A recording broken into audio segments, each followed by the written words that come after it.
Hi friends, Radhe Krishna. कैसे हैं आप सब? तो आज हम पढ़ने वाले हैं। पिछले लेक्चर में हम लोगों ने पढ़ लिया था पार्टनरशिप फाइनल अकाउंट के format, trading account, profit and loss account and balance sheet. Balance sheet के असेट साइड में थोड़े थोड़े डाउट्स थे, इसलिए मैं फिर से असेट साइड एक्सप्लेन करूंगी और उसके बाद हमारा आज का लेक्चर स्टार्ट होगा, जिसमें हम लोग सारे के सारे जितने भी एडजस्टमेंट है वो सारे कवर करेंगे और उसके इम्पोर्टेंट पॉइंट्स भी कवर करेंगे। बस, और फिर स्टेप्स उसके, बस फिर हो जाएगा आपका। फिर हम लोग कोई सारे के सारे इलिस्ट्रेशन और प्रैक्टिकल प्रॉब्लम सॉल्व करने के लिए रेडी हो जाएंगे। ठीक है, तो पहले और उसके पहले मैं एक आपको इम्पोर्टेंट बात बताना चाहती हूँ। आप वीडियो देखते लेकिन लाइक नहीं करते या फिर सब्सक्राइब नहीं कर लेते, तो अगर ये सारे के सारे लेक्चर्स आपको फ्री ऑफ कॉस्ट मिलने वाले हैं तो प्लीज चैनल को सब्सक्राइब कर लीजिए। और आप वीडियो देखते हो लेकिन लाइक नहीं कर लेते, प्लीज यार लाइक कर दो, मेहनत लगती है वीडियो बनाने के लिए। ठीक है, चलो स्टार्ट करते हैं आज का। पहले तो एसेट साइड ले लेते हैं, थोड़े डाउट से बोल रहे थे सारे, तो इसलिए फिर से मैं एक्सप्लेन कर लेती हूँ, फिर उसके बाद हम लोग आज के एडजस्टमेंट स्टार्ट करेंगे। ठीक है, चलो लेट्स स्टार्ट। पहले तो असेट साइड में आता है गुडविल। गुडविल का मतलब आपको पता है कि जितने भी कोई भी बिजनेस होगा तो उस बिजनेस की कोई तो रेपुटेशन होती है। जैसे कि अगर आप देखेंगे कि एप्पल के फोन बहुत महंगे आते हैं, लेकिन बहुत सारे लोग एप्पल के फोन लेना पसंद करते हैं। क्यों? क्योंकि वो एक ब्रांड है। वो ब्रांड, उनकी एक रेपुटेशन है कि वो कभी फोन डिफेक्टिव नहीं बेचते, तो ये उनकी ब्रांड लॉयल्टी, उनका ब्रांड है, इसलिए उससे कहते हैं गुडविल। इसलिए लोग उनको ज्यादा पैसे देने के लिए तैयार हो जाते हैं, तो ये होता है goodwill. Then land and building. Land and building का मतलब आपको पता है, जितना भी लैंड है या बिल्डिंग जो बिजनेस के लिए यूज करने के लिए, बिजनेस को चलाने के लिए जितनी लैंड एंड बिल्डिंग होते हैं वो उसमें से डेप्रिसिएशन माइनस करना, मतलब इस साल हमारी लैंड एंड बिल्डिंग कितनी यूज हुई है ये प्रिडिक्ट करना, मतलब depreciation. Then plant and machinery, then depreciation, उनमें से डेप्रिसिएशन माइनस कर देंगे। देन फर्नीचर एंड फिक्सचर्स, उसमें से भी डेप्रिसिएशन माइनस कर, बस इस साल का। ठीक है, इक्विपमेंट मतलब बिजनेस को जितने भी मशीनरी वो चलाने के लिए जितने भी इक्विपमेंट्स लगते हैं वो सारे, उसमें से भी डेप्रिसिएशन माइनस कर देंगे। फिर delivery and motor car, motor van, then less depreciation. Then leasehold and freehold, ये न्यू टर्म है। Leasehold and freehold premises का मतलब होता है कि अगर आपको एक बिजनेस स्टार्ट करना है लेकिन आपके पास लैंड नहीं है, तो आप क्या करेंगे? लैंड एंड बिल्डिंग नहीं, तो क्या करेंगे? तो कोई भी अगर जिनके पास लैंड और बिल्डिंग है तो उनके पास से हम लोग वो रेंट पे ले लेंगे और उनको बोलेंगे कि हमें 5 साल के लिए या 10 साल के लिए हम लोग एग्रीमेंट करेंगे और बोलेंगे कि ये हमें लैंड एंड बिल्डिंग 10 साल के लिए या 5 साल के लिए चाहिए। तो 10 साल और 5 साल के लिए वो जो लैंड एंड बिल्डिंग यूज करते हैं उसे कहते हैं लीज होल्ड या फिर free hold premises.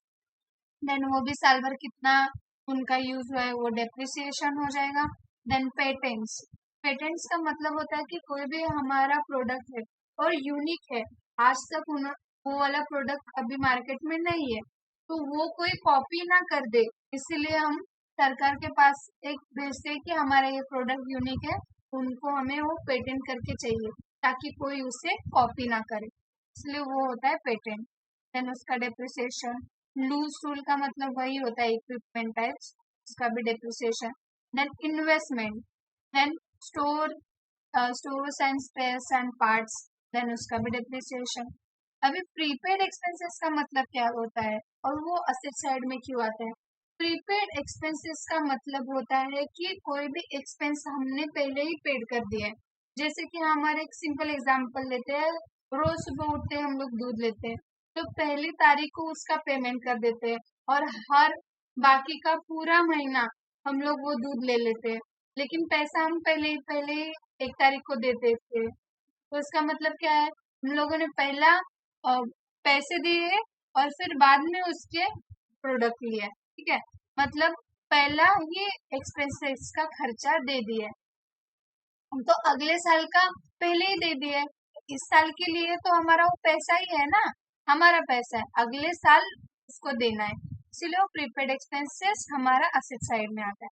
Outstanding income मतलब इनकम आना बाकी, आउटस्टैंडिंग का मतलब है आना बाकी है, तो कोई भी इनकम हमें आनी बाकी है, इसीलिए वो असेट साइड में है। ठीक है।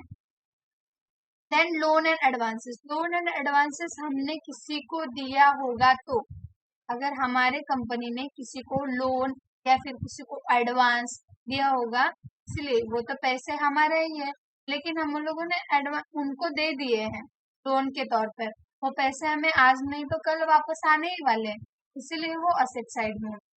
Then closing stock, closing stock का मतलब लास्ट में साल के आखिर में आपके पास कितना स्टॉक बचा है वो। देन सन्ड्री डेटर्स मतलब आप सेल करेंगे तो उसके बदले में वो आपको पैसे देंगे, उनको ये सन्ड्री डेटर्स कहते हैं, पैसे आने वाले। लेकिन उसमें हो गया बैड डेट्स, बैड डेट्स का मतलब वो लेस करेंगे। क्यों करेंगे? बैड डेट्स का मतलब क्या होता है कि हम लोगों ने सेल किया लेकिन वो पैसे देने ही नहीं वाला है, वो कंगाल हो चुका है, उसके पास पैसे ही नहीं है, तो वो हमारा हो गया नुकसान, इसलिए वो लेस होता है। या फिर provision for discount on debtors, मतलब हम लोगों ने पहले से ही प्रोविजन करके रखा है कि ये आदमी शायद पैसे डुबा सकता है, शायद, हाँ शायद, इसलिए उनका प्रोविजन पहले से, तो ये सारा भी लेस होंगे डेटर्स में। इतने पैसे आने वाले थे लेकिन उनमें से इतना बैड डेट्स हुआ और इतना हम लोगों ने प्रोविजन बनाया, इसलिए वो लेस लेस करके फिर लास्ट में इतना अमाउंट आपके पास आ गया। ठीक है।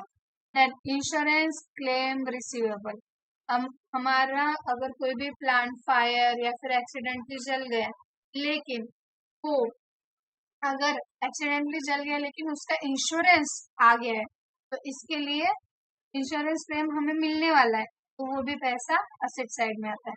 देन बिल्स रिसीवेबल, हमने किसी को माल बेचा है, उसने उसके बदले में हमें बिल्स रिसीवेबल दिया है, ये पैसे हमें देने वाले हैं। ठीक है, उसे वो कहते हैं बिल्स रिसीवेबल, ये भी असेट साइड में आता है। Then cash in hand, cash in hand मतलब हमारे बिजनेस में कितना पैसा बचा है कैश में, और बैंक में हमारे बैंक अकाउंट में कितना पैसा है वो। देन पार्टनर्स करंट अकाउंट का क्रेडिट बैलेंस, मतलब हमारा प्रॉफिट हुआ है, सॉरी लॉस हुआ है क्रेडिट साइड का, वो आता है असेट साइड में। ठीक है, partners current account.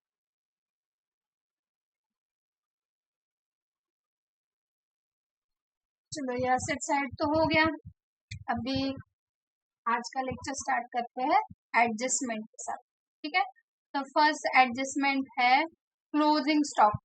Closing stock का मतलब, क्लोजिंग स्टॉक होता है साल के आखिर में कितना है, तो ये तो पहला तो इफेक्ट आ जाएगा वो असेट साइड में, और दूसरा इफेक्ट कहाँ आएगा, हम लोग, आपको याद होगा तो आपको पता है ना कि ट्रेडिंग अकाउंट के डेबिट साइड में ओपनिंग स्टॉक आता है, तो क्लोजिंग स्टॉक कहाँ पे आएगा, ट्रेडिंग अकाउंट के क्रेडिट साइड में, और लास्ट में उसका इफेक्ट कहाँ जाएगा, असेट साइड में।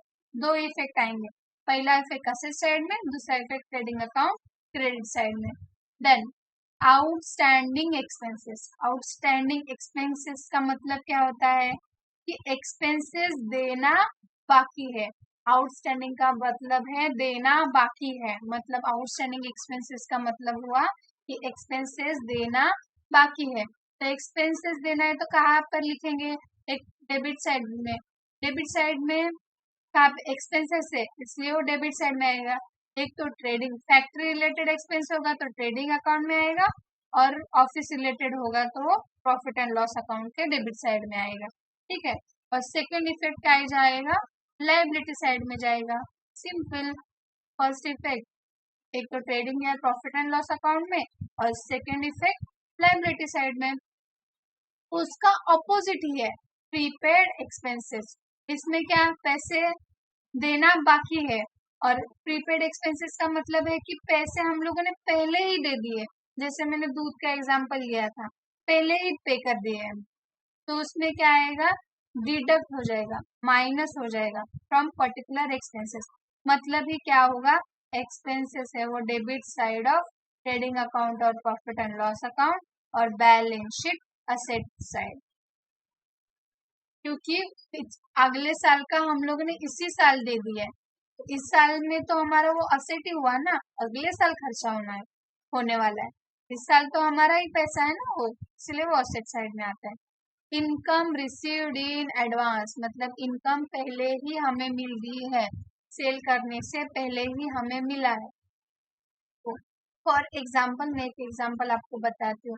अगर आप कोई भी मूर्ति गणपति जी, गणेश जी की लेने के लिए जाते हो, तो आपको पहले बुक करनी पड़ती है, और बुक करते टाइम हम उनको एक एडवांस दे देते हैं कि हम ये मूर्ति लेने आ रहे हैं। तभी हमें मूर्ति मिलती नहीं है, लेकिन हमें एडवांस तो देना पड़ता है, तो इसे कहते हैं एडवांस देना, अगले साल का पहले ही।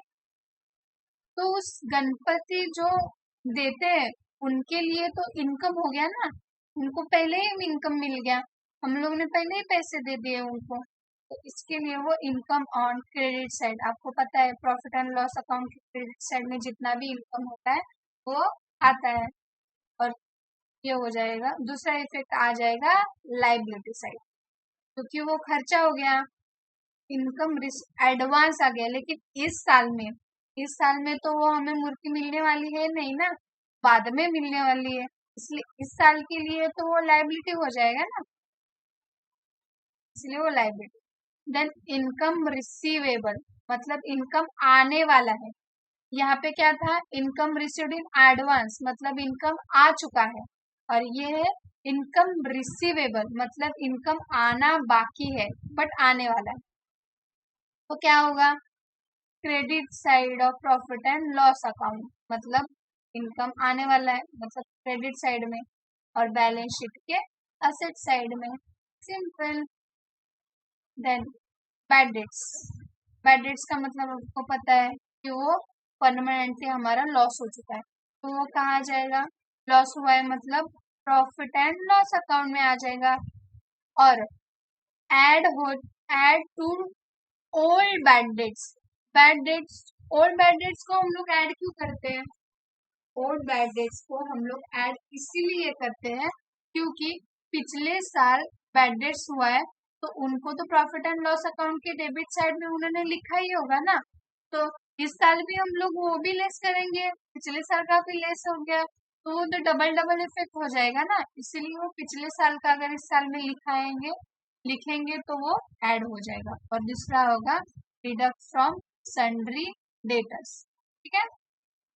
डेटर्स में से लेस क्यों होगा, क्योंकि हम सेल करेंगे तो डेटर्स के पास ही पैसे आने वाले हैं ना, इसके लिए वो उसमें से माइनस हो गए, अभी वो पैसे नहीं आने वाले, पहले आने वाले थे, इसीलिए हम लोगों ने सन्ड्री डेटर्स में लिखा, लेकिन बैड डेट्स है मतलब पैसे नहीं आएंगे, इसलिए वो उनमें से माइनस कर देंगे।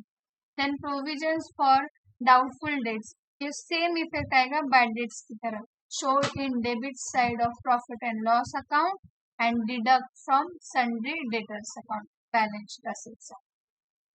Then reserves for discount on debtors, ये भी वैसे ही आएगा प्रॉफिट एंड लॉस अकाउंट के डेबिट साइड में and deduct from sundry debtors, balance sheet asset side में।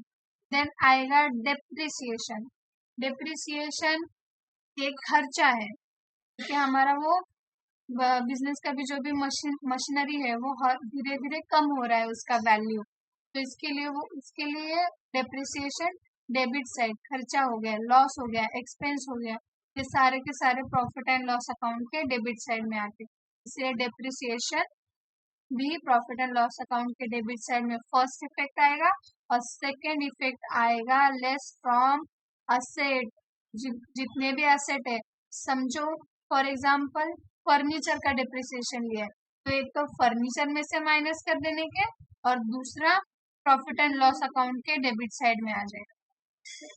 देखो इंटरेस्ट ऑन कैपिटल, मैंने आपको पढ़ाया था, इंटरेस्ट ऑन कैपिटल कहाँ पे आता है, डेबिट, एक तो पहले हम लोगों ने ये वाला इफेक्ट देख लिया, first capital and current account के क्रेडिट साइड में वो ऐड हो जाएगा, राइट। कैपिटल क्रेडिट साइड में आता है तो उसका इंटरेस्ट भी क्रेडिट साइड में आता है, ठीक है।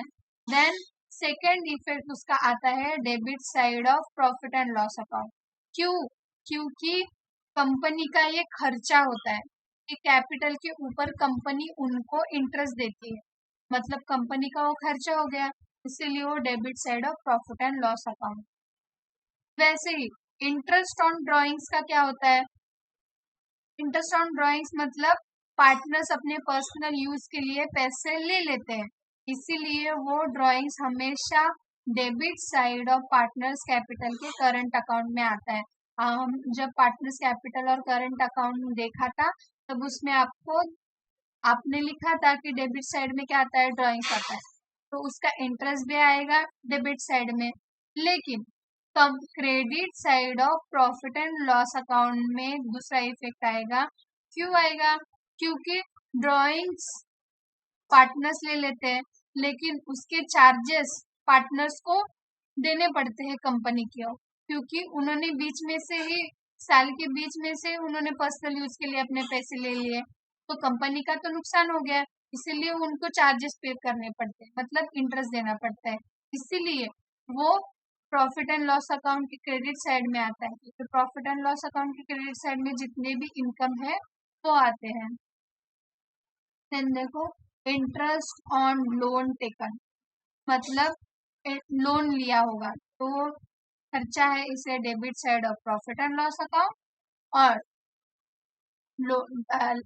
Liability side balance, second effect आएगा बैलेंस शीट लाइबिलिटी साइड, क्योंकि वो लोन लिया है उन्होंने, और उसका इंटरेस्ट भी कहाँ पे जाएगा, बैलेंस शीट के लाइबिलिटी साइड में जाएगा।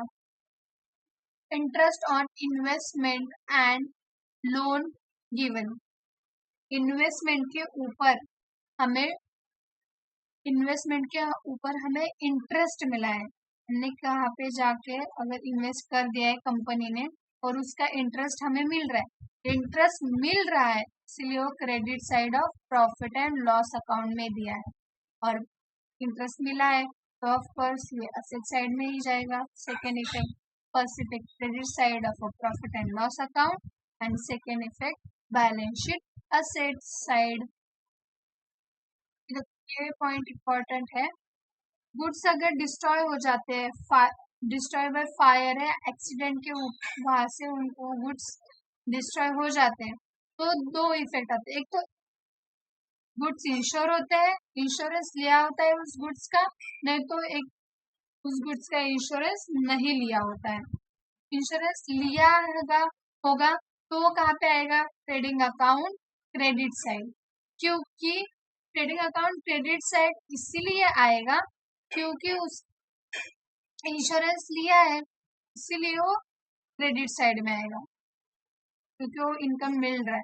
और इसमें बैलेंस शीट असेट साइड में क्लेम अमाउंट आएगा, अगर 1 लाख का गुड्स है और उसमें से इंश्योरेंस लेके 80,000 आपको आ रहा है, तो 80,000 क्लेम अमाउंट है जो बैलेंस शीट असेट अकाउंट में आएगा, और ऊपर का जो 20,000 रुपए है वो हमारा लॉस हो चुका है, तो इसके लिए वो प्रॉफिट एंड लॉस अकाउंट के डेबिट साइड में आता है। ठीक है, अंडरस्टूड। देन अनइंश्योर्ड गुड्स, अगर गुड्स का कोई इंश्योरेंस ही नहीं लिया है तो वो सिंपल हो जाएगा, सारा का सारा लॉस हो जाएगा आपके प्रॉफिट एंड लॉस अकाउंट के डेबिट साइड में और credit side of trading account, क्योंकि वो फैक्ट्री रिलेटेड है तो इसलिए वो credit side of trading account में आ जाएगा। Then goods stolen, goods stolen का मतलब होता है कि गुड्स चोरी हो गए, तो वो कहाँ पे आएगा, लॉस हो गया है, इसलिए प्रॉफिट एंड लॉस अकाउंट के डेबिट साइड में और credit side of trading account, एक debit side of profit and loss account, credit side of trading account, हो गया। Then goods distributed as a free sample,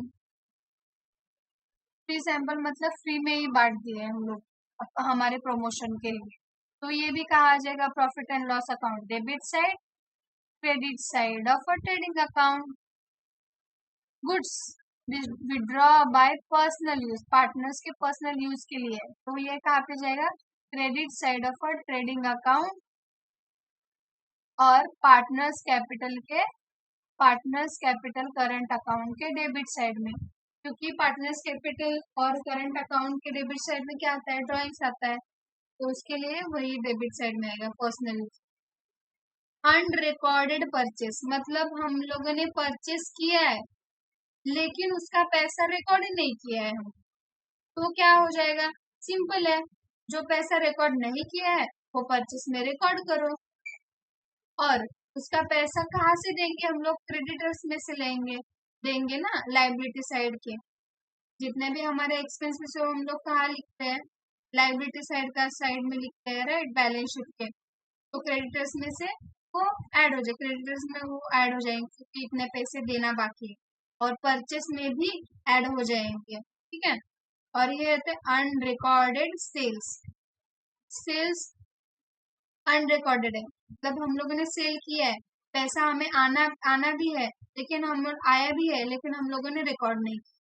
तो सिंपल है, details में मतलब पैसे जहाँ पे आने वाले यहाँ पे भी ऐड कर दो और एड सेल्स में भी ऐड कर दो, सिंपल।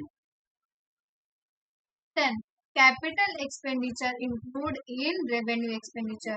तो कैपिटल एक्सपेंडिचर रेवेन्यू एक्सपेंडिचर आपने 11th में पढ़ा है, राइट, फिर भी मैं आपको एक ब्रीफ नॉलेज दे देती हूँ कि कैपिटल एक्सपेंडिचर का मतलब क्या होता है। कैपिटल एक्सपेंडिचर का मतलब होता है कि कोई भी बिजनेस आप स्टार्ट करते हो तो उसके लिए वो बिजनेस स्टार्ट करने के लिए जितना भी आपको खर्चा करना पड़ता है, असेंशियल होता है, उसे कैपिटल एक्सपेंडिचर कहते हैं। कि समझो आज अगर कोई आप बिजनेस स्टार्ट कर रहे हैं लेकिन उसके लिए हमें उसका लाइसेंस लेना जरूरी है, उसके बिना हम कोई भी वो वाला बिजनेस स्टार्ट ही नहीं कर सकते, तो ये हो गया कैपिटल एक्सपेंडिचर, एक्सपेंडिचर हो गया, ठीक है। तो उसका मतलब होता है कैपिटल एक्सपेंडिचर। और एक बार बिजनेस स्टार्ट हो गया और उसके बाद आप कोई खर्चा कर लेते हो तो वो होता है पर्टिकुलर टाइम के लिए, तो वो होता है रेवेन्यू एक्सपेंडिचर, ठीक है। तो अगर कैपिटल एक्सपेंडिचर गलती से इंक्लूड हो गया होगा रेवेन्यू एक्सपेंडिचर में तो आप क्या करेंगे, तो सिंपल है, एक तो डिडक्ट करो, कहाँ पे आपका पैसा ऐड हो गया है, रेवेन्यू अकाउंट में ऐड हो गया है तो रेवेन्यू अकाउंट में से लेस कर दो, और कैपिटल एक्सपेंडिचर में नहीं ऐड हुआ है तो कैपिटल एक्सपेंडिचर में ऐड कर दो। कैपिटल एक्सपेंडिचर मतलब कहाँ पे आएगा, असेट साइड में, तो पर्टिकुलर असेट में ऐड हो जाएगा। सेम उसका ही अपोजिट इफेक्ट आएगा revenue expenditure include in capital expenditure. अगर रेवेन्यू एक्सपेंडिचर इंक्लूड हो गया है कैपिटल एक्सपेंडिचर में तो रेवेन्यू एक्सपेंडिचर में तो पहले तो ऐड कर दो और माइनस कर दो असेट साइड के बैलेंस शीट में, मतलब कैपिटल एक्सपेंडिचर में से माइनस कर दो। गलती से ऐड हुआ है ना, वहां पे माइनस करो और जहाँ पे होना चाहिए था उसमें ऐड कर दो, simple. Then bills receivable dishonour मतलब बिल्स में पैसे आने वाले थे और वो डिसऑनर हो गया है, में मतलब पैसे वो अभी नहीं आने वाले, अभी तब तक के लिए वो डिसऑनर हो गए, तो क्या करेंगे, द अमाउंट डिसऑनर हो गया है वो सन्ड्री डेटर्स में ऐड कर देंगे, और दूसरा माइनस करेंगे बिल्स रिसीवेबल, पैसे आने वाले थे लेकिन नहीं आए इसलिए उसमें से माइनस होंगे और सन्ड्री डेटर्स में ऐड होंगे। बिल्स पेएबल डिसऑनर मतलब बिल्स पेएबल डिसऑनर का मतलब है हम पैसे देने वाले थे लेकिन पैसे देने हमें नहीं हुए, इसीलिए वो क्रेडिटर्स अकाउंट, क्रेडिटर्स अकाउंट जितने भी पैसे हम लोग देते हैं वो क्रेडिटर्स अकाउंट में से देते हैं, इसीलिए वो क्रेडिटर्स अकाउंट में ऐड हो जाएगा और माइनस हो जाएगा बिल्स पेएबल, मतलब देने वाले थे लेकिन नहीं दिए इसलिए बिल्स पेएबल में से माइनस होंगे। डिफर्ड एक्सपेंसेस मतलब कुछ कुछ एक्सपेंसेस होते हैं जो हम लोग 5 साल के लिए 4 साल के लिए मतलब 1 साल से ज्यादा के लिए यूज करते हैं, तो उसे कहते हैं deferred expenses. For example advertisement paid for 5 years, तो हम लोग रिकॉर्ड कितना करेंगे, बस एक ही ईयर का रिकॉर्ड करेंगे। हमेशा याद रखना ट्रेडिंग अकाउंट हो या प्रॉफिट एंड लॉस अकाउंट हो या फिर बैलेंस शीट का कोई भी स्टेटमेंट हो, तो हमेशा वो एक ही साल के लिए बनता है, ठीक है। तो इसीलिए 5 साल का एडवर्टीजमेंट रहेगा तो बस advertisement expenses related to current account debit side of profit and loss account, ठीक है। प्रॉफिट एंड लॉस अकाउंट के डेबिट साइड में आएगा वो खर्चा 1 साल का, और बाकी के 4 साल के जितना भी अमाउंट है वो कहाँ पे आ जाएगा, असेट साइड में आएगा। तो वो इस साल का खर्चा नहीं है, अगले साल का खर्चा है, तब तक के लिए वो हमारा एसेट है, वो हमारे पैसे है, इसीलिए वो असेट साइड में आता है। ये जैसे हम लोगों ने देखा था ना, कैपिटल एक्सपेंडिचर, इसका ही अपोजिट है रेवेन्यू रिसिप्ट। ठीक है, तो रेवेन्यू रिसिप्ट होगा तो क्या करेंगे, रेवेन्यू रिसिप्ट होगा तो ऐड करेंगे sales on credit side of a trading account and less करेंगे फर्नीचर अकाउंट। इसमें एक एग्जांपल दिया है कि sale of goods include in sale of furniture, मतलब गुड्स सेल किए वो गलती से इंक्लूड हो गए सेल ऑफ फर्नीचर में, फर्नीचर में इंक्लूड, तो सिंपल है, फर्नीचर में से लेस करो क्योंकि उसमें गलती से ऐड हुए हैं ना, तो उसमें से लेस करो, और कहाँ पे ऐड होने वाले थे, सेल्स में ऐड होने वाले, तो इसलिए उसमें ऐड कर दो। Commission to partner as a percentage of a gross profit and sales, अब पार्टनर्स का भी जो कमीशन होता है वो कंपनी के लिए क्या होता है, खर्चा होता है, राइट। पार्टनर के लिए हमें कमीशन देना पड़ता है, तो उनको ये तो कंपनी का खर्चा है, इसलिए वो debit side of profit and loss account है। और पार्टनर्स का क्या है, वो प्रॉफिट हो गया क्योंकि उनको तो कमीशन मिल रहा है, इसीलिए उनको उनके क्रेडिट साइड में वो ऐड हो जाता है। समझना है, बस हो गया। ये कितने बचे थे, बस 7 ही एडजस्टमेंट बचे, फिर आपके जितने भी एडजस्टमेंट है वो कंप्लीट हो जाएंगे। फिर देखते हैं पहले, फिर मैं आपको बताती हूँ। हिडन एडजस्टमेंट, ये एडजस्टमेंट हम लोग को ट्रायल बैलेंस में ही होता है, बाद में एक लास्ट में जो एडजस्टमेंट करके जितने भी देते हैं उसमें नहीं होता, तो हम लोग क्वेश्चन देते हैं उसमें ही होता है ट्रायल बैलेंस में। तो फर्स्ट देखो, सैलरी पेड रेंट, सैलरी और rent paid for 10th month के लिए, बस 10 मंथ के लिए ही भरा है, बाकी के 2 महीने के लिए बचा है। बचा है मतलब क्या है, हमारा वो एक्सपेंसेस है, हमारा खर्चा है, इसलिए वो 2 मंथ का हमारा सैलरी एंड रेंट में आ जाएगा, ऐड हो जाएगा। ठीक है, और दूसरा इफेक्ट क्या आ जाएगा उसका, बैलेंस शीट में आ जाएगा, क्योंकि वो हमारा खर्चा था, इसलिए वो लाइबिलिटी साइड में आएगा, बस 2 ही मंथ के लिए। 10th मंथ का हम ऑलरेडी भर चुके हैं, बस 2 महीने का नहीं भरा है, इसलिए वो एक तो प्रॉफिट एंड लॉस अकाउंट के डेबिट साइड में आएगा, ट्रेडिंग अकाउंट में भी आ सकता है, प्रॉफिट एंड लॉस अकाउंट में आ जाएगा, या सैलरी या रेंट हो गया, वेजेस हो गया तो वो ट्रेडिंग अकाउंट में जाएगा, सैलरी या रेंट है इसलिए वो प्रॉफिट एंड लॉस अकाउंट में जाएगा, और लाइबिलिटी सेकेंड इफेक्ट जाएगा लाइबिलिटी साइड। अभी दूसरा इफेक्ट आएगा, insurance premium paid for 1 year ending 30th June 2019, मतलब मार्च सॉरी जून, मार्च अप्रैल और मई, मार्च का तो महीना 31st है तो वो तो नहीं आएगा, तो अप्रैल मई और जून, ये 3 महीने का हम लोगों ने भर दिया है। ठीक है, और एंड हो चुका है 2019 में।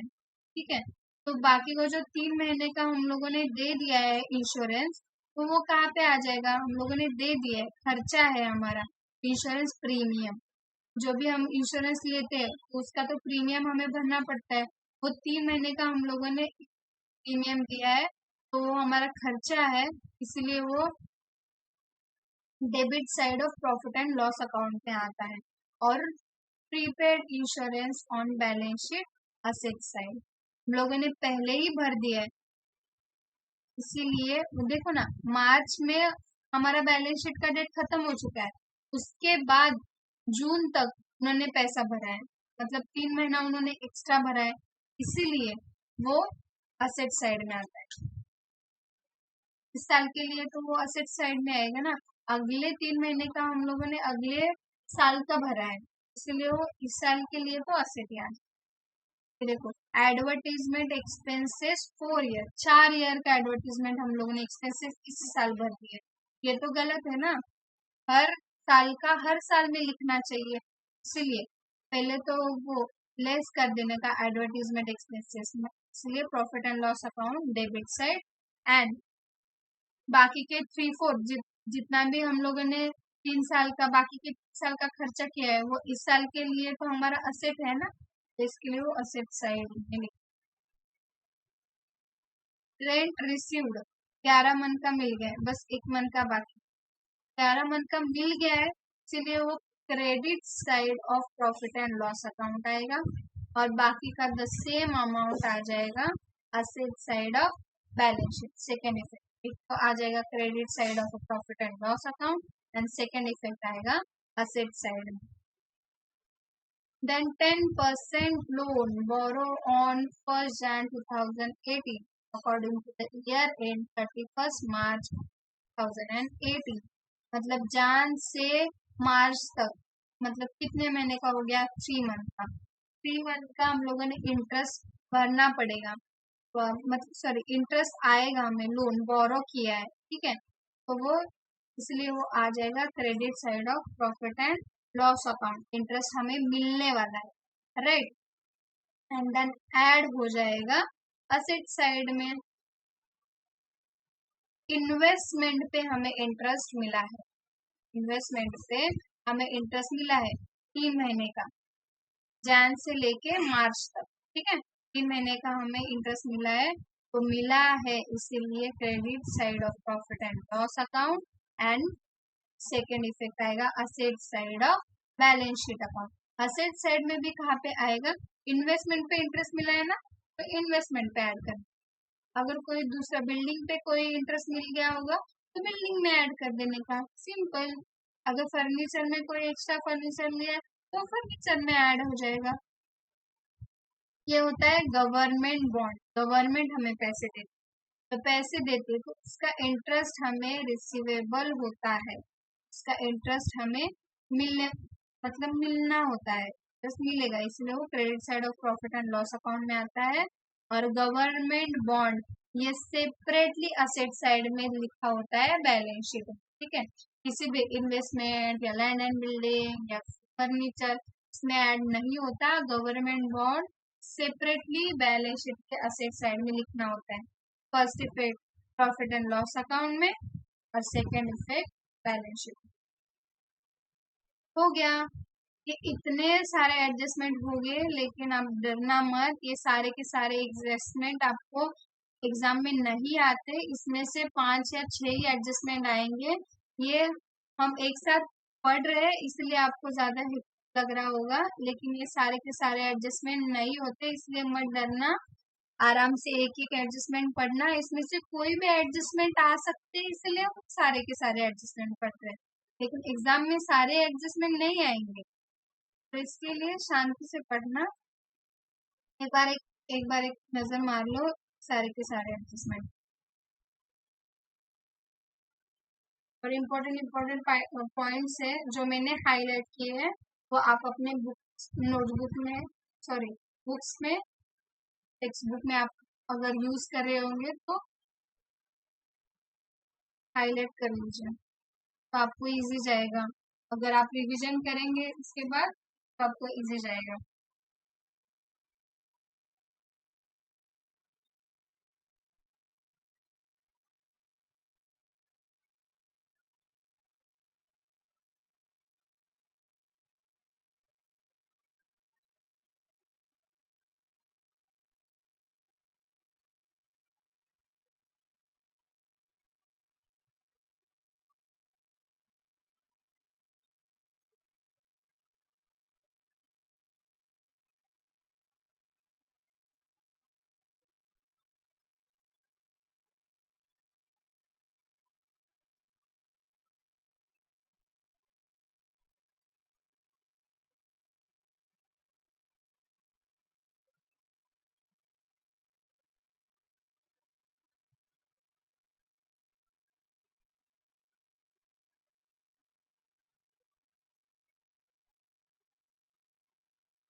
मार्क करके हो गया होगा तो आगे चले, चलो तो अभी देखते हैं थोड़े थोड़े इम्पोर्टेंट पॉइंट्स। ये तो बहुत सिंपल है, हम लोगों ने पढ़ा ही है, बस एक बार हमें गो थ्रू करना है बस। ठीक है, अभी इसके आगे बस बस आप देखते रहना, आपको समझ में आ जाएगा, बहुत सिंपल सिंपल है। ठीक है, अभी तक जितने ये सारी जहाँ तक अपने पढ़े हैं ना, वो सारे के सारा इम्पोर्टेंट था। अभी ये है वो पॉइंट्स, हमें इम्पोर्टेंट पॉइंट्स है लेकिन हम लोगों ने पहले ही पढ़े हैं। ठीक है, देखो फर्स्ट तो ध्यान से बस शांति से पढ़ना, एक गहरी सांस लो और ध्यान दे दो। ठीक है, चलो first, each item from trial balance will include only final account, either in trading account or profit and loss account और बैलेंस शीट। सिंपल। देखो कोई भी ट्रायल बैलेंस का जितने भी ट्रायल बैलेंस में है, जितने भी पॉइंट्स है, उसमें से कहाँ जाएंगे? एक तो ट्रेडिंग अकाउंट में जाएगा, नहीं तो प्रॉफिट एंड लॉस अकाउंट में जाएगा, नहीं तो बैलेंस में जाएगा। उनके इफेक्ट ये तीनों, ये दो अकाउंट और एक बैलेंस शीट, ये स्टेटमेंट, ये तीनों में ही जाएगा। बस हो गया पॉइंट्स फर्स्ट। दूसरा क्या है? ईच, ईच पे ध्यान देना। ईच एडजस्टमेंट मतलब हर एडजस्टमेंट, कोई भी एडजस्टमेंट आए आप करेंगे उसके दो इफेक्ट आएंगे लेकिन सिमिलर अमाउंट। ठीक है, आप इतने सारे एडजस्टमेंट देखें, सारे के सारे दो एडजस्टमेंट है ना, इसमें से डेबिट साइड, यहाँ पे credit side, debit side credit side, एक तो बैलेंस शीट में आएगा, एक तो इसमें देखो सारे में, एक बैलेंस शीट में आएगा, ट्रेडिंग अकाउंट में आएगा, इसमें भी देखो सारे के सारे ट्रायल बैलेंस में, एक तो ट्रेडिंग अकाउंट और प्रॉफिट एंड लॉस में अकाउंट में आएगा और दूसरा एक बैलेंस शीट में आएगा। ऐसे सारे के सारे में हर एडजस्टमेंट, ईच एडजस्टमेंट, कोई भी एडजस्टमेंट दिया है तो उसके दो इफेक्ट ही आएंगे। अभी तीसरा देखते हैं, debit balance of trial balance will appear debit side of trading account of profit and loss account और asset side of a balance sheet। अगर ट्रायल बैलेंस का डेबिट बैलेंस है तो वो कहाँ आ जाएगा? एक तो ट्रेडिंग अकाउंट या प्रॉफिट एंड लॉस अकाउंट के डेबिट साइड में आएगा या फिर असेट साइड में आएगा। अगर ट्रायल बैलेंस का क्रेडिट बैलेंस होगा तो वो कहाँ आ जाएगा? क्रेडिट साइड ऑफ ट्रेडिंग और प्रॉफिट एंड लॉस अकाउंट और liability side asset, liability side of balance sheet. If salaries or wages are given in separate item, अगर salary and wages separate separate दिया होगा तो वेजेस कहाँ पे आएगा? Trading account के डेबिट साइड में, क्योंकि वो फैक्ट्री रिलेटेड होता है। और सैलरी अगर होगा तो वो ऑफिस रिलेटेड होता है, इसलिए वो debit side of profit and loss account में आएगा। लेकिन अगर उन्होंने एक साथ दिया होगा कि वेजेस एंड सैलरी, तो स्टार्टिंग में वेजेस है इसलिए वो debit side of trading account में आएगा, और स्टार्टिंग में सैलरीज लिखा है इसीलिए वो प्रॉफिट एंड लॉस अकाउंट के डेबिट साइड में आएगा। ठीक है, अंडरस्टूड? सिंपल है। सेपरेट सेपरेट होगा तो वेजेस ट्रेडिंग अकाउंट में आएगा और salary profit and loss account में आएगा। और अगर दोनों एक साथ दिया है, फर्स्ट देखने का, एक तो वेजेस फर्स्ट है कि सैलरी फर्स्ट है? वेजेस फर्स्ट है तो ट्रेडिंग अकाउंट, सैलरी फर्स्ट है तो profit and loss account. Simple. If the trial balance contain only trade expenses, सिर्फ ट्रेड एक्सपेंसेस, तो वो कहाँ पे आ जाएगा? Profit and loss account. Sundry expenses, office expenses, general expenses या फिर मिसलेनियस एक्सपेंसेस, ये सारे के सारे कहाँ पे आ जाएंगे? Trading side of debit side of trading account या फिर debit side of profit and loss account. एक तो ट्रेडिंग अकाउंट के डेबिट साइड में आएगा, नहीं तो प्रॉफिट एंड लॉस अकाउंट के डेबिट साइड में आएगा। सिंपल है। The adjustment for bad debts and provision for bad debts should be effected after other adjustment for debtors or given effect to. Such adjustment can be unrecorded sales drawings included in a debtors drawings treated as a sales. इसका मतलब होता है कि bad debts and provision of bad debts and doubtful of the bad debts, तो हमेशा याद रखना कि हमेशा पहला इफेक्ट जो है तो वो आएगा, बैड डेट्स फर्स्ट आएगा। ठीक है, then provision for bad debts RDD आएगा, हमेशा प्रॉफिट एंड लॉस में लिखो या फिर बैलेंस शीट में लिखो। बैलेंस शीट में हम डेटा में सारे के सारे माइनस करते हैं ना, तो अगर तीनों आ जाए, बैड डेट्स भी आ गया, आरडीडी भी आ गया और रिजर्व भी आ गया, तो आप क्या करेंगे? तो पहले आएगा बैड डेट्स, देन आएगा doubtful RDD and then third आएगा रिजर्व्स ऑन डिस्काउंट। समझ में है? रिजर्व्स ऑन डिस्काउंट, ये वाला reserves for discount on debtors. तो first bad debts, second doubtful debts and third reserves for discount and debtors. ये देखो, यही आगे भी उन्होंने लिखा, reserves for a discount on creditors should be in given effect after the making all other adjustment. Reserves for a discount on creditors के ऊपर जो भी डिस्काउंट है वो सारे के सारे, ये तीनों होने के बाद फिर क्रेडिटर्स के ऊपर रिजर्व्स फॉर अ डिस्काउंट आ जाएगा।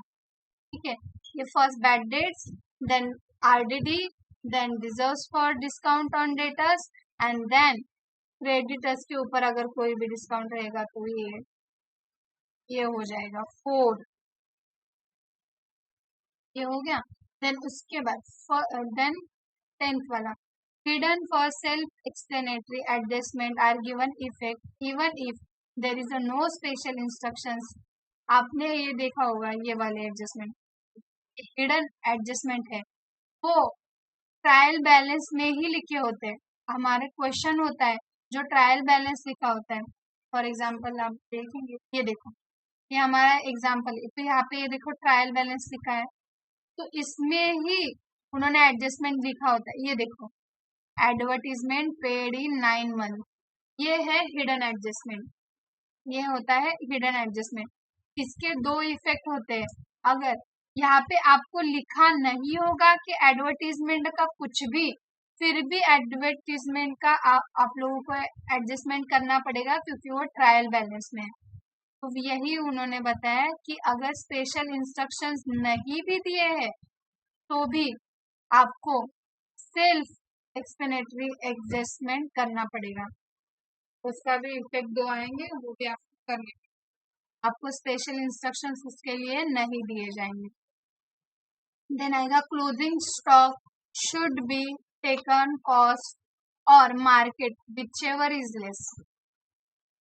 मतलब क्लोजिंग स्टॉक का जो भी प्राइस होता है वो एक तो कॉस्ट होता है या फिर मार्केट प्राइस होता है। जो भी छोटा होता है, मतलब जो भी कम होता है, कॉस्ट या मार्केट प्राइस, जो भी कम, अगर कॉस्ट का कम होगा तो कॉस्ट का लेने का, अगर मार्केट प्राइस कम होगा तो मार्केट प्राइस लेने।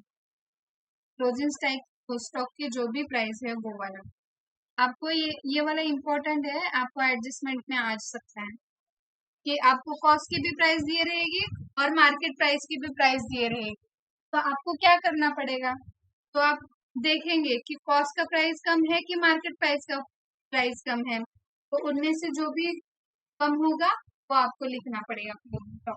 आगे जाके मैं आपको बताऊंगी, ये इम्पोर्टेंट है, आप याद रखना। ठीक है, कॉस्ट या मार्केट प्राइस जो भी कम है वो आपको लेना है। देन ये देखो, net profit before charging commission. Commission हम देना होता है तो वो कैसे लेते हैं? एक तो नेट प्रॉफिट के ऊपर लेते हैं, बिफोर लेते हैं या फिर आफ्टर लेते हैं। नेट प्रॉफिट का मतलब आपको पता है, ट्रेडिंग अकाउंट का जो भी बैलेंस होता है वो ग्रॉस प्रॉफिट करके P&L में आता है, और P&L में जो भी हमारा बैलेंस बचता है वो होता है नेट प्रॉफिट या फिर नेट लॉस। तो कमीशन हमेशा नेट प्रॉफिट के पहले होता है या फिर बाद में होता है। ठीक है, तो अगर नेट प्रॉफिट के पहले होगा तो कमीशन कैसे करेंगे? Rate of commission into net profit divided by 100। ये तो परसेंटेज का है, कितना रेट है, अगर 10% होगा तो 10% इंटू नेट प्रॉफिट। समझो 32,000 नेट प्रॉफिट है हमारा, तो आप क्या करेंगे? तो आएगा, देखो रेट आएगा 10% इंटू, अगर हमारा समझो कि नेट प्रॉफिट है 10,000, तो आएगा 10,000 और नीचे कितना आएगा उसका परसेंटेज निकालना है, तो इसका परसेंटेज आएगा डिवाइडेड बाय 100। ठीक है, ये ऐसे आ जाएगा, उसका कमीशन अमाउंट उसमें आ जाएगा। ठीक है, और देखो if the net profit net after the charging net profit, commission net profit के पहले आ गए, कैसे करें? तो rate of commission into net profit divided by 10 plus rate of commission.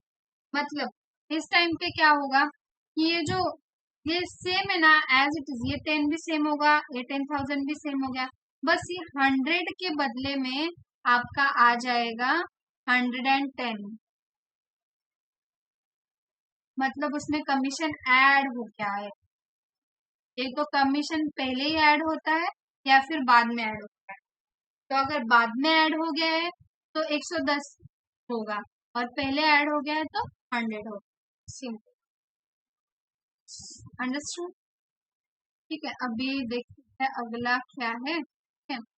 When the date of drawings अगर नॉट गिवन है उसका interest, तो क्या करने का, हमेशा 6 मंथ पे लेने का, और उनका ड्रॉइंग्स रेट तो आपको पता ही होता है, वो देते ही। लेकिन हमेशा अगर अग्रीमेंट में या उसमें नहीं लिखा है तो एवरेजली हम लोग 6 मंथ के बेसिस पे ले लेते हैं। अगर कुछ भी नहीं लिखा है एग्जाम में तो आप स्ट्रिक्टली डायरेक्टली 6 मंथ ले सकते। If the partner introduce capital in middle in accounting, मतलब ईयर के बीच में ही अगर कोई भी पार्टनर को इंट्रोड्यूस किया है तो interest on capital should be calculated proportion time basis. Proportion time basis मतलब अगर 6 महीने आपका बिजनेस चल रहा है और 6 महीने के बाद अगर आपने कोई नया पार्टनर रखा है तो आपने नए पार्टनर को अगर इंटरेस्ट देना है कैपिटल के ऊपर तो आप पूरे साल का तो नहीं देंगे, क्योंकि उसने पहले 6 महीने तो कोई कैपिटल दिया ही नहीं, तो इसलिए बाकी के जो 6 महीने हैं तो उसके लिए उसको इंटरेस्ट मिलेगा। पहले 6 महीने के लिए क्यों मिलेगा, उसने पैसे ही नहीं इन्वेस्ट किए हैं, तो समझो तो टाइम प्रपोर्शन होगा।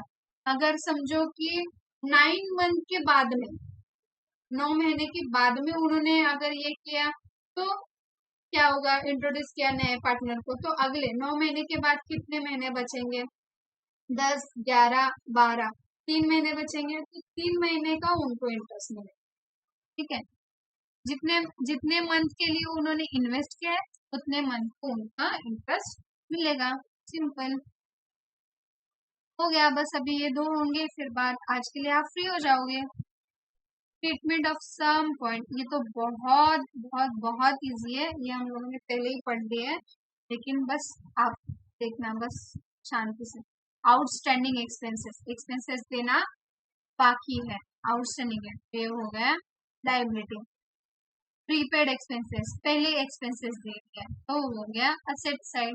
आउटस्टैंडिंग इनकम, इनकम आउटस्टैंडिंग है, आना बाकी है, तो इसीलिए वो asset side. Income received in advance, हमें पहले ही इनकम मिल गई है, तो इस साल के लिए हो गया वो liability side of balance sheet. Then depreciation तो आपको पता ही है, हमारा खर्चा है, हमारा लॉस है, हमारे फर्नीचर का लॉस है, हमारे असेट का लॉस है, इसीलिए वो डेबिट साइड के प्रॉफिट एंड लॉस अकाउंट में आता है। Loss on sale of any asset भी डेबिट साइड, मैंने बोला है जितना भी लॉस हो गया वो सारा का सारा डेबिट साइड में प्रॉफिट एंड लॉस अकाउंट में आता है। Goods withdraw bye partner, partner अगर गुड्स लिया है तो वो भी डेबिट साइड ऑफ पार्टनर्स के कैपिटल, करंट अकाउंट, कैपिटल और करंट अकाउंट के डेबिट साइड में आएगा। पार्टनर ले गए मतलब ड्राइंग्स कैसे हुआ वैसे ही उनका ये हो गया, इसलिए वो डेबिट साइड ऑफ कैपिटल और करंट अकाउंट है।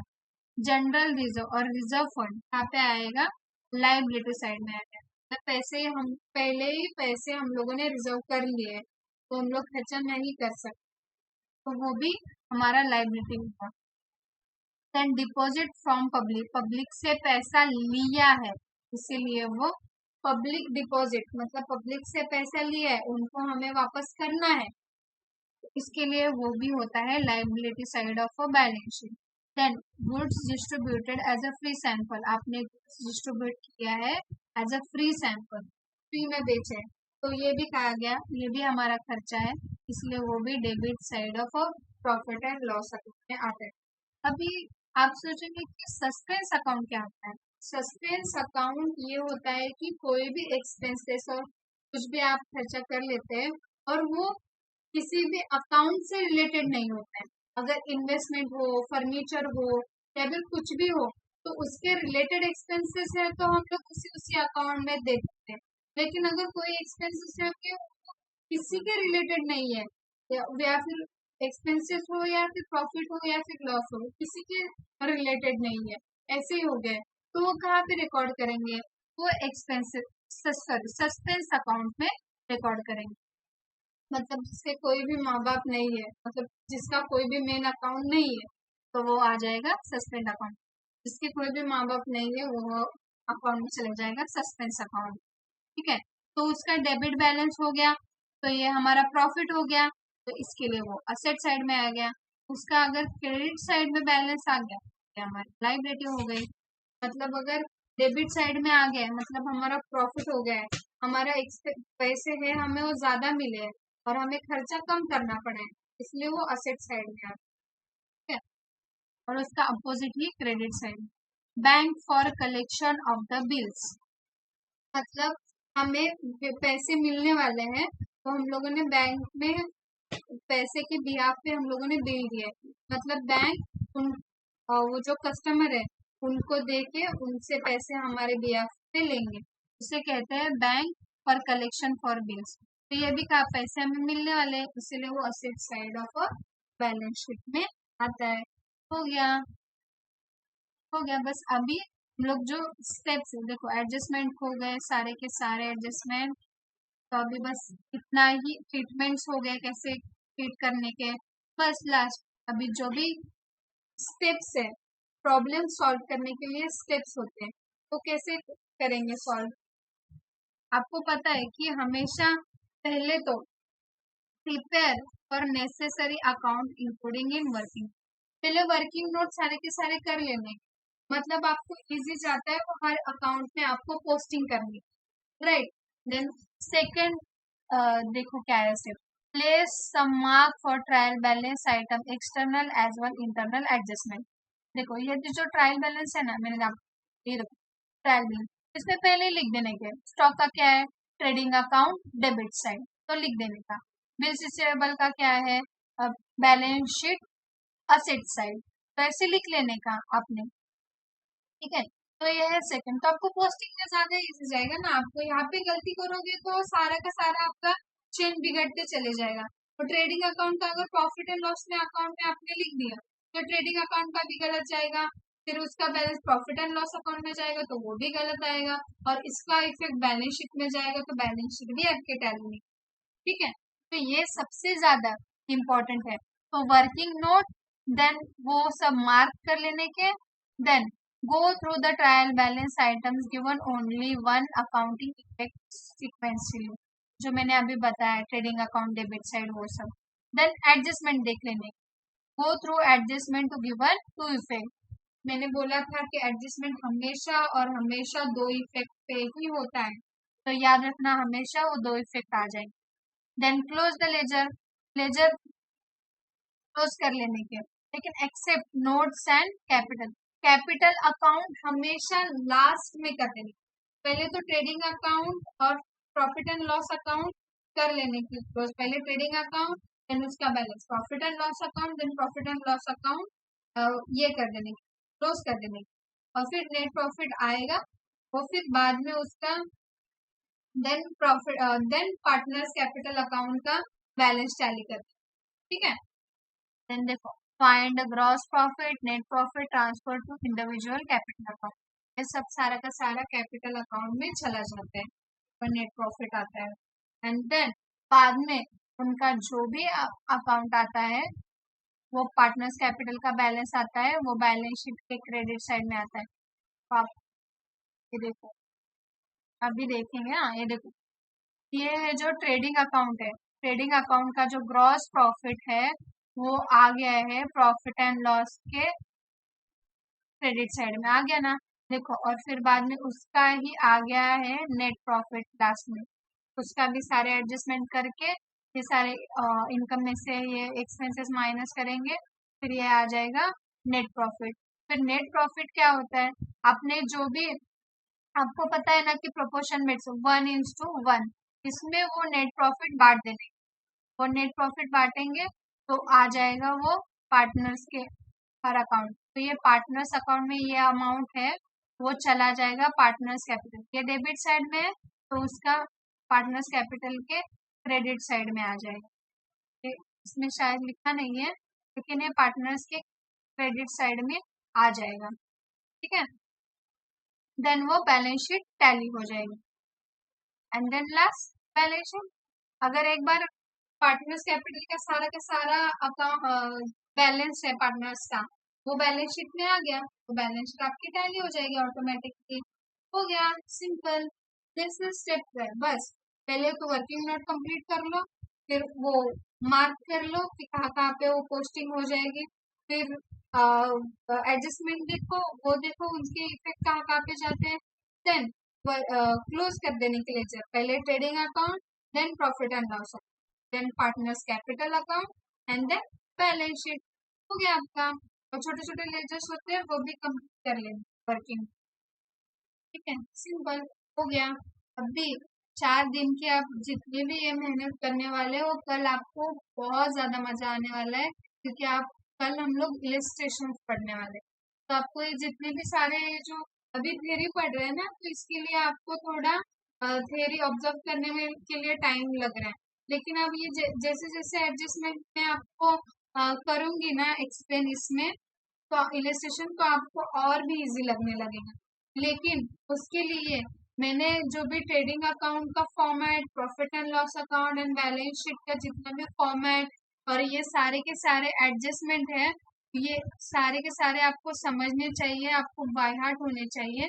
तो आपको ये इलस्ट्रेशन बहुत मतलब बहुत इजी जाएगा, बस इसमें आपको स्टेप्स फॉलो करना है, बस ये सारे आपको एक बार याद हो जाएंगे ना, तो आपका सारा का सारा बहुत ही इजी से आपको हो जाएगा। फिर फाइनल अकाउंट एकदम मक्खन के जैसे आप सॉल्व करेंगे। और ये तो सबसे ज्यादा एग्जाम में आता है, कंपलसरी आ ही जाता है, और आपके इसके मार्क्स भी ज्यादा नहीं, ठीक है। तो ये मेहनत से करना और ये याद करना। एक दिन गैप लेके हम लोग परसों के दिन ये इलस्ट्रेशन करेंगे, तो आपको कल का पूरा का पूरा दिन आपको ये सारे का सारा बाहर करेंगे, आज का आधा दिन और कल का पूरा दिन, ठीक है। आप याद कर लेना और परसों हम लोग इलस्ट्रेशन करेंगे, ठीक है। तब तक के लिए बाय, राधे कृष्ण।